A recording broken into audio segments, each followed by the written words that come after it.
Hello, everybody. Welcome back to another episode of Pick Up the Truth. I hope everybody's doing well tonight.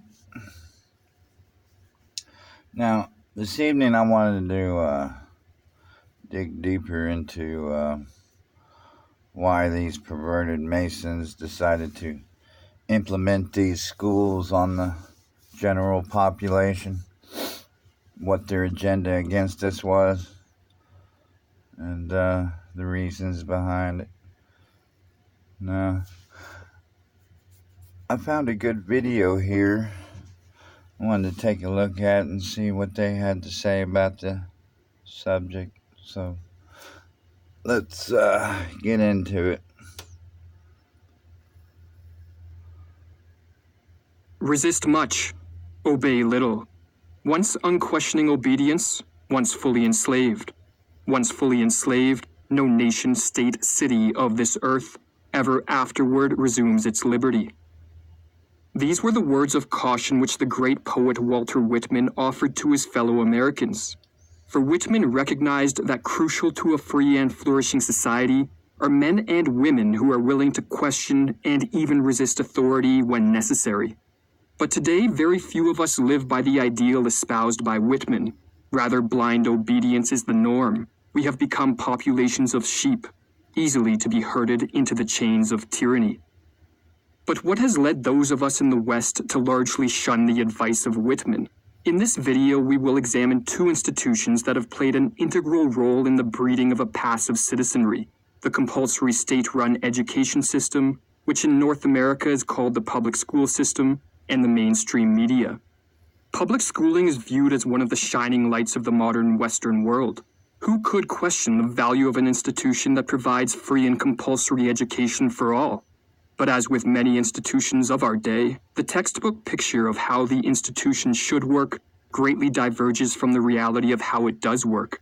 If public schools taught individuals how to think, if they promoted intellectual curiosity and produced citizens healthy in body and mind, then few would question their value. But beneath the veneer presented by the bureaucrats that run this institution, a darker reality emerges.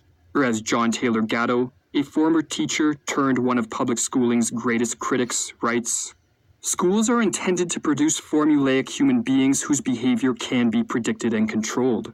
To a very great extent, schools succeed in doing this, but in a national order in which the only successful people are independent, self-reliant, confident, and individualistic, the products of schooling are irrelevant. Well-schooled people are irrelevant.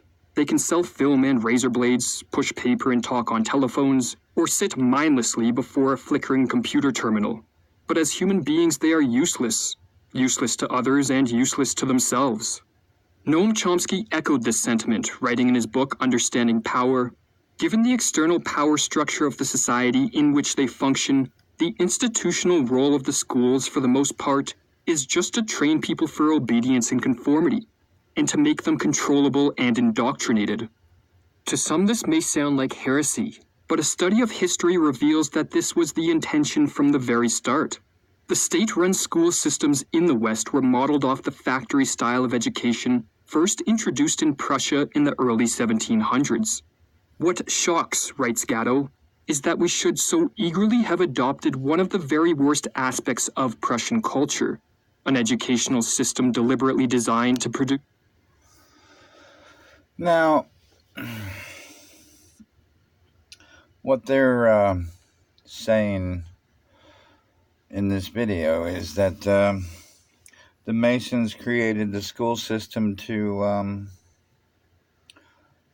manage us in a system that they created to enslave us in.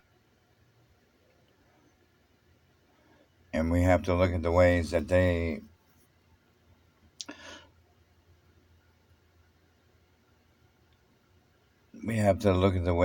program us to comply with their system. And the educational system that they created teaches us how to comply in the system they enslave us in. Like, for instance, the first thing they teach us as children is to pledge your allegiance to the nation you were born into and give up your rights as a human being and become public property. And the second thing they program us to believe in school is the lie that the earth is a planet in outer space, which doesn't really exist.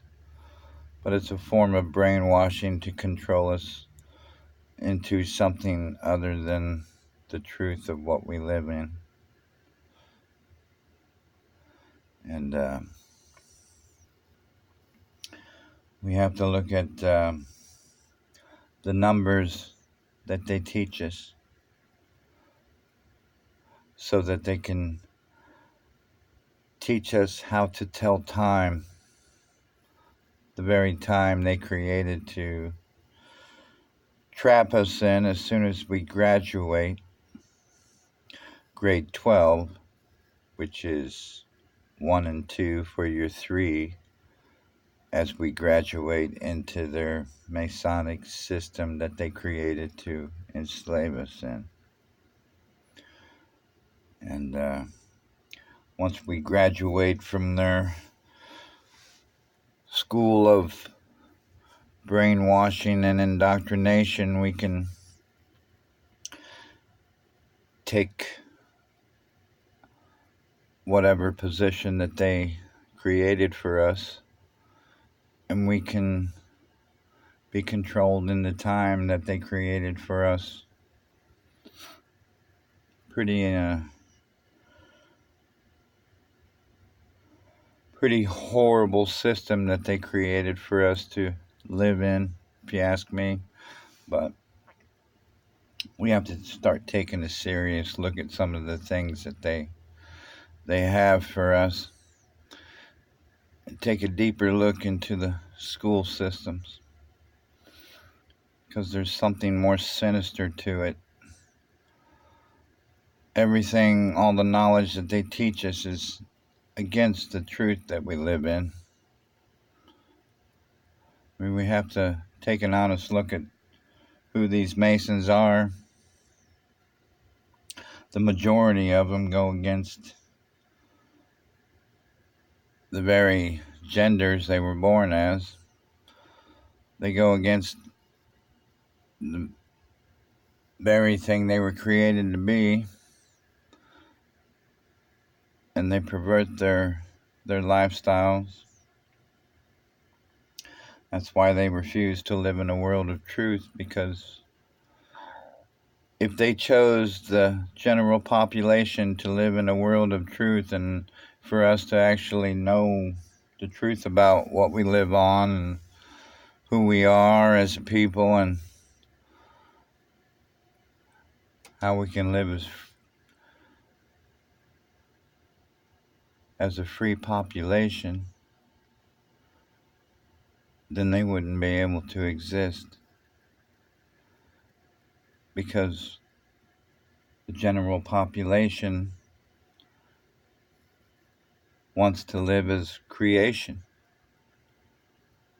wants to live in truth, and their lifestyle is totally opposite of the truth, and they want their lifestyle to be based in lies.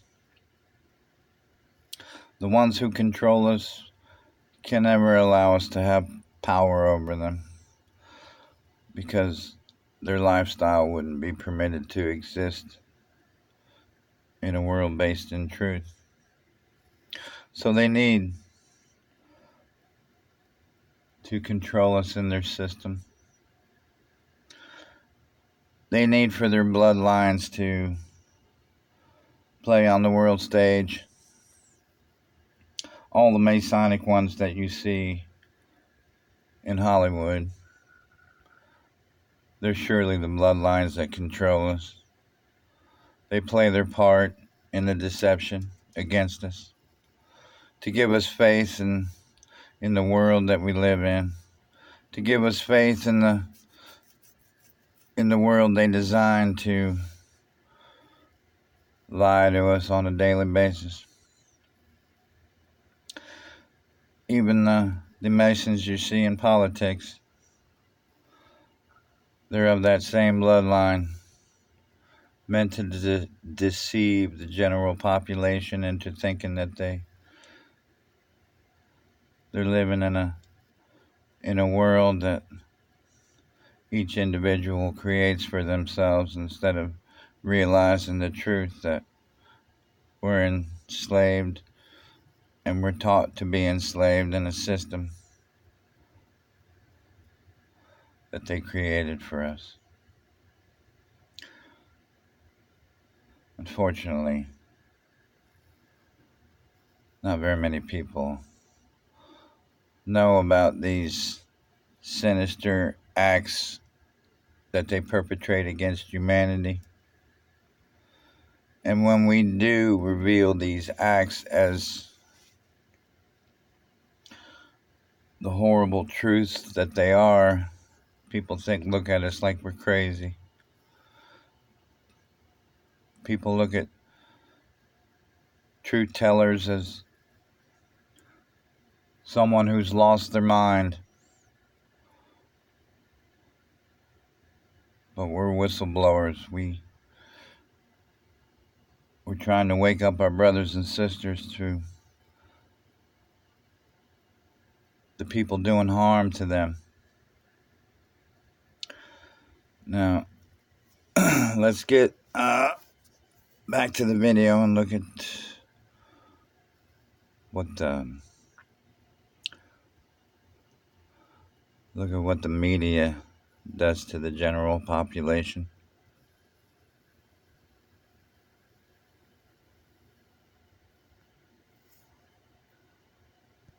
His words are even more applicable today, where modern technology offers far better tools for the manipulation of the masses. A great point is sometimes made of the fact that modern man no longer sees above his head a revolving dome with fixed stars. True enough, but he sees something similar when he looks at his daily newspaper. The newspaper is a man-made cosmos of the world of events around us at the time. For the average reader, it is a construct with a set of significances which he no more thinks of examining than did his pious forebear of the 13th century think of questioning the cosmology. But why does the mainstream media so often choose deception over truth? Noam Chomsky, in his book Media Control, suggests that, like many politicians, the mainstream media is dominated by individuals who adhere to an elitist ideology. The 20th century journalist Walter Lippmann epitomized this view, calling the masses the bewildered herd, and suggesting that one of the main functions of the media is to put this herd in its proper place as passive spectators, not active participants, in the organization of a society. Or as Chomsky explains, this elitist ideology is built on the notion that the mass of the public are just too stupid to be able to understand things. If they try to participate in managing their own affairs, they're just going to cause trouble. Therefore, it would be immoral and improper to permit them to do this. We have to tame the bewildered herd, not allow the bewildered herd to rage and trample and destroy things. For those of us who are not among the self-anointed elite, the question arises as to whether the controlling of the bewildered herd is done in order to promote a prosperous and flourishing society, or merely to maintain certain institutional structures which favor the elites to the detriment of society at large. This open question only reinforces the need for a more skeptical attitude toward the authority figures of our day. We need, in other words, more anti-authoritarians. It must be stressed that an anti-authoritarian is not someone who, in place of a passive acceptance of authority, adopts a passive rejection of all authority. Many institutions and authority figures serve a beneficial purpose and therefore should be accepted. But anti-authoritarians recognize that consensus does not mean truth, that power corrupts, that people lie, and that some institutions, in the words of Chomsky, have no moral justification. They are just there in order to preserve certain structures of power and domination. Recognizing these undeniable facts, the anti-authoritarian is willing to look at all authority figures with a healthy dose of skepticism, and potentially even resist their commands if such authority proves corrupt and harmful to the well-being of a society. Or as Henry David Thoreau wrote, "If the machine of government is of such a nature that it requires you to be the agent of injustice to another, then, I say, break the law." But should we fear a world with more anti-authoritarians? The obedience bred into us in school and the blind deference to authority promoted by the talking heads of the mainstream media may lead some to view anti-authoritarians as a threat to the stability of society, but nothing could be further from the truth. Anti-authoritarians are the crucial protectors of a flourishing society, for as the author C.P. Snow noted, "When you think of the long and gloomy history of man, you will find more hideous crimes have been committed in the name of obedience than have ever been committed in the name of rebellion." Malevolent authority, combined with a passive citizenry, is the recipe for tyranny, and so anti-authoritarians should not be feared or ostracized. They should be welcomed. They are the individuals who raise the alarm and awaken the slumbering masses to the existence of corrupt authority. A society without a healthy number of anti-authoritarians, or a society in which anti-authoritarians are shunned and silenced, is a society that has chosen the comfort of illusions over the desire for truth, and is therefore a society paving the way for its own destruction. Or as the 18th century French philosopher Voltaire cautioned, "So long as the people do not care to exercise their freedom, those who wish to tyrannize will do so. For tyrants are active and ardent, and will devote themselves in the name of any number of gods, religious or otherwise, to put shackles upon sleeping men." Please listen to me. Please, Lyndon, I see you. You're saying the person trying to... The advent of compulsory Now,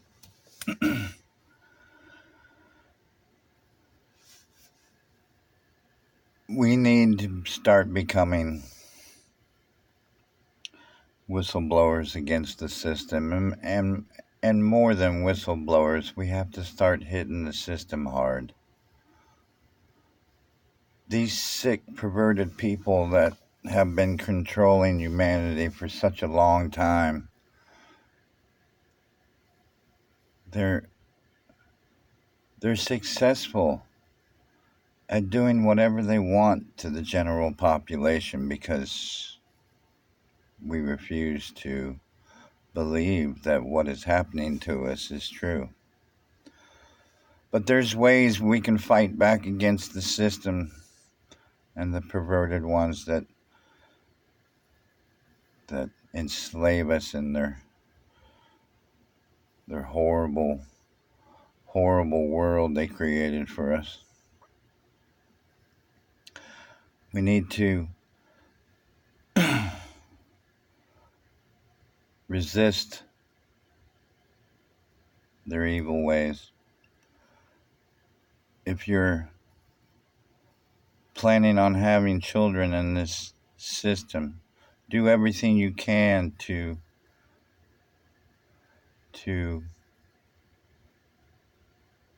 have children outside this system that's documented. Have them outside the hospitals.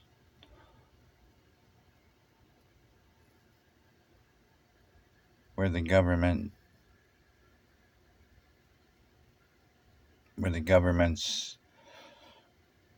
have no knowledge of them.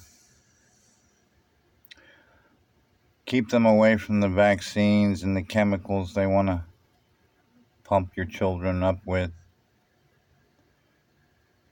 Refuse to get the birth certificates and the numbers that they assign your children. We must start building free societies and outside the system, because I see no hope in the masses waking up. I see no rebellion starting to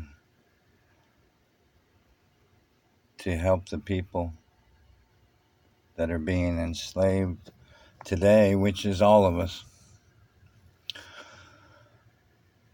And for the ones that already have children in this system, and for the ones that have already raised their family in this system, they control us all with the money that they created for us. The more we circulate their money in this system, the more we feed it. Only buy what you absolutely need in this system. A certain way we can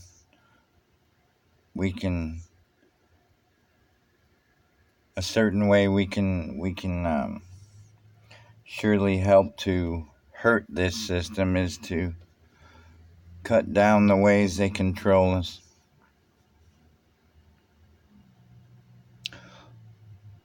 I love you guys. And I hope this video shines some light on the evil people and the evil systems they created to control us.